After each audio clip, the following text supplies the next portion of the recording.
After retrieving the boat, we're southbound down the overseas highway one last time.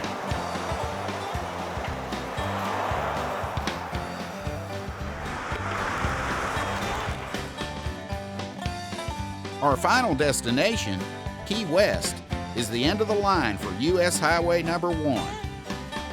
Key West is a rollicking seaport town where old traditions blend seamlessly with present times.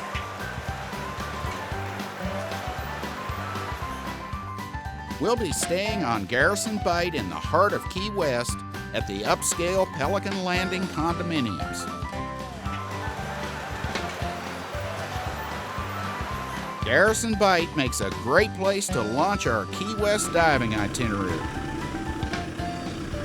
In the Key West Atlantic Reef sector, we'll be diving Stock Island Channel Marker number 32, Joe's Tugboat, the CAYMAN Salvage Master, Eastern Dry Rocks, Rock Key, Sand Key, and Western Dry Rocks. We're heading out of Key West Harbor with my friend Amy DeWolf. Amy is one of the top spearfishers in the lower Keys. After easing out of the main ship channel directly south of Key West, we're jamming about 3.4 miles southeast to Stock Island Channel Marker, red number 32.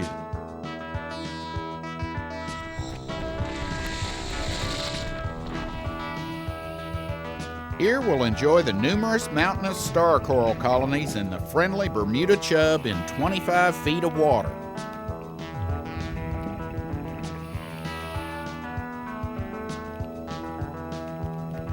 The next target, Joe's Tugboat, is about a half a mile, 160 degrees south-southeast from number 32. Joe's Tug is an outstanding fish haven situated in water about 60 feet deep. Scheduled to become an artificial reef off Miami, several Key West locals stole her in 1984, and she sank here while in tow.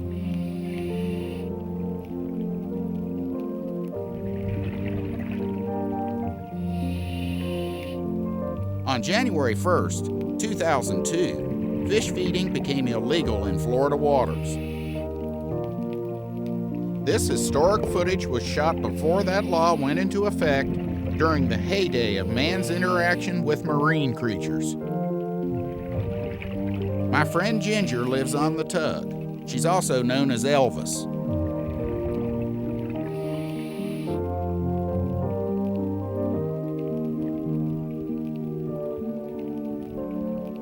Jewfish live inside caves and shipwrecks. Their mouths are lined with teeth that are similar to razor-sharp, heavy-grit sandpaper. When their territory is threatened, jewfish will bark.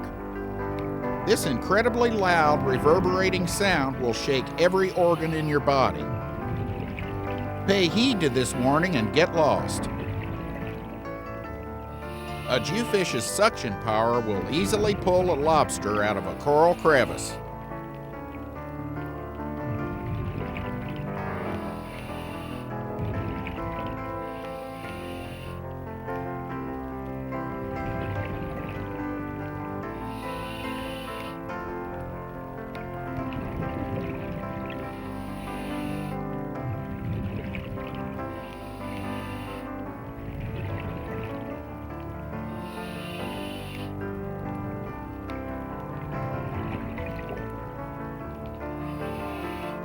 The next dive site, the CAYMAN Salvage Master, is about a mile and a quarter to the west-southwest from Joe's Tug in 85 feet of water.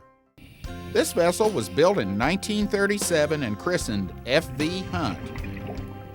She was a buoy tender and cable layer.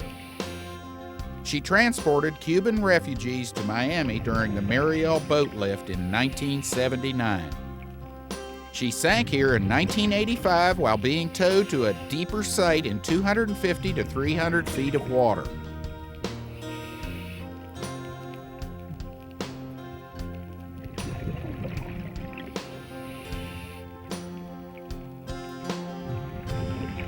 A friendly 5-foot green moray named Betsy rules this wreck.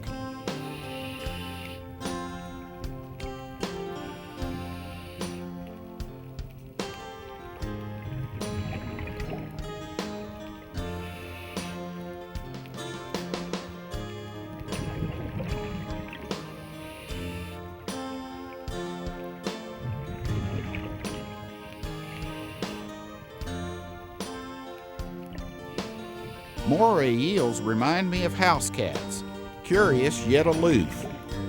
However, it's wise to remember that they are wild animals and sometimes unpredictable.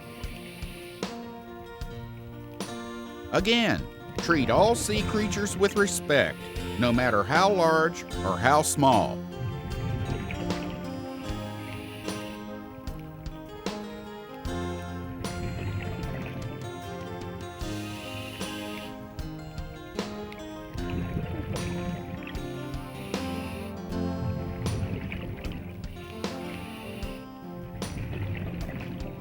Outstanding Key West dive captain Craig Eubank is going to lead us in a penetration of the Cayman. Penetrating wrecks can be dangerous. Caution is advised. Notice how our leader, Captain Craig, is keeping his fins off the bottom. He knows that this courtesy maintains good visibility for the divers following him.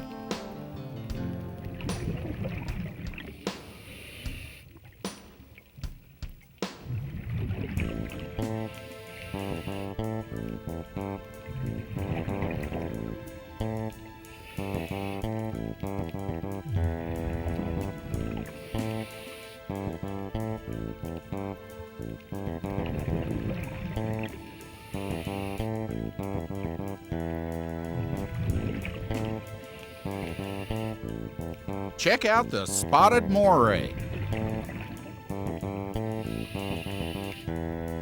We're moving back toward the stern for a penetration of the battery compartment aft of the engine room.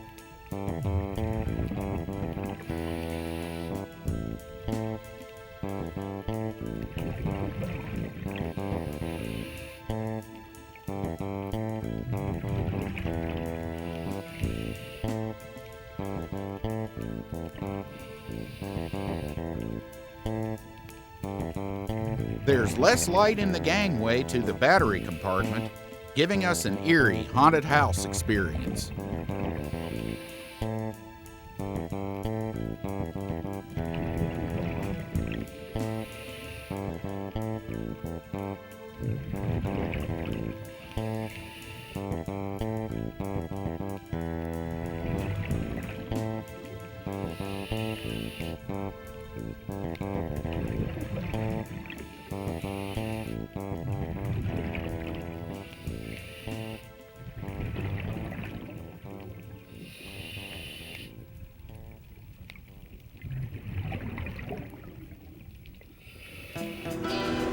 We're barreling about a mile to the west-southwest to Sand Key.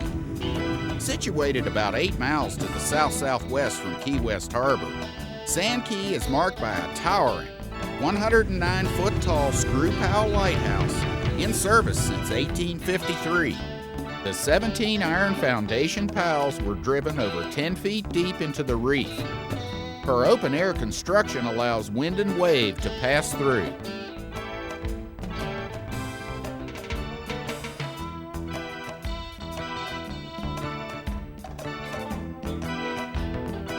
The mooring buoys on Sand Key access dive sites from 20 feet deep to 90 feet deep.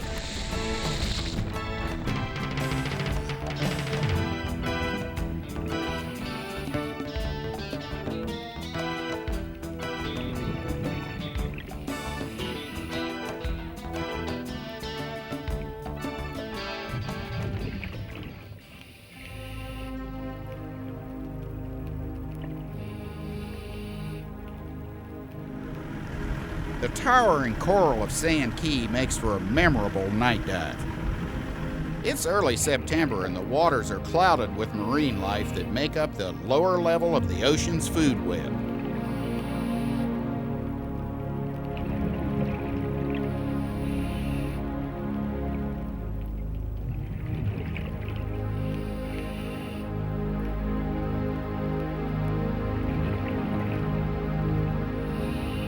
Ribbon worms live hidden in coral crevices, surviving on small invertebrates.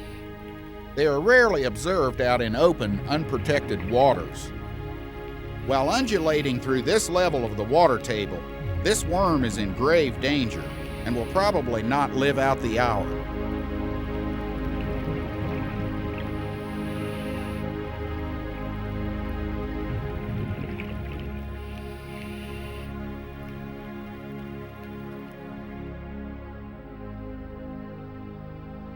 Just over 2 miles to the west of Sand Key is Western Dry Rocks, marked by a black and white double-faced spar and 4 mooring buoys in 30 feet of water.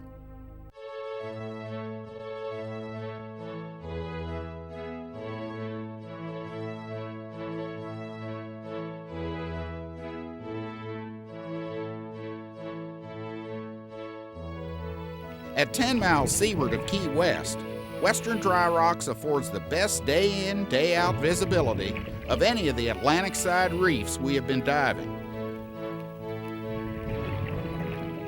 The giant anemone is the largest of any Caribbean sea anemone.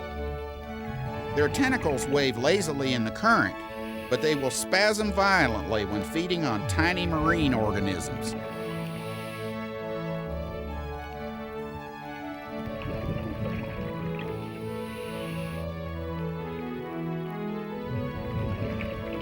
Spotted cleaner shrimp are often sighted coexisting with the giant sea anemone. With its proximity to the Gulf Stream, Western Dry Rocks is often visited by exotic pelagics like the spotted eagle ray.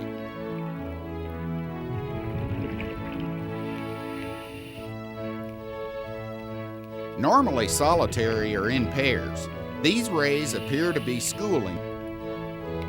This could be a cooperative feeding effort or possibly part of the mating process. All rays feed on mollusks and crustaceans that live buried in the sand. After dropping Amy off at the Pier House dock in Key West, we'll be heading back out to dive more great sights.